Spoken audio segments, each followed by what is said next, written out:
নমস্কার। Toilet breaking নিয়ে একটা আমি ভিডিও বানিয়েছিলাম ২-৩ দিন আগে।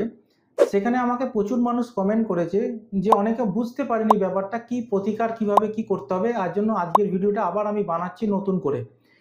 আমি বলেছিলাম যদি আপনার বাড়ির নতুন করে রিস্ট্রাকচার করেন বা নতুন পুরনো বাড়িতে নতুন কোমোড বসান, তো কোমরটা ভাঙার আগে ৬ মাস আগে অ্যাটলিস্ট এই দুটো কাজ করবেন। এই দুটো কাজ যদি করে নেন তাহলে কিন্তু আপনার বাড়িতে রাহুর অ্যাক্টিভেশন হবে না এবং আপনার জীবনে তছনছ হওয়া থেকে আপনি বাঁচবেন এবং আপনার জীবনে ভ্যান্ডালিজম স্টার্ট হবে না।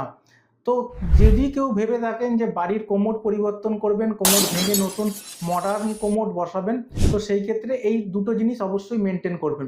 ফার্স্ট অফ অল হচ্ছে ৬ মাস আগে থেকে যবে ভাববেন তার ঠিক ৬ মাস আগে থেকে কলসির যেন একটু মোটা টাইপের হয়, পেটটা যেন একটু বড় হয় কলসির। ওই কলসিতে গঙ্গা জল ভরে আপনার বাড়ির যেখানে নর্থ আছে সেইখানে আপনি রেখে দিন ৬ মাস আগে থেকে। ফার্স্ট এটা আপনারা কোমর ভাঙার আগে এটা করবেন।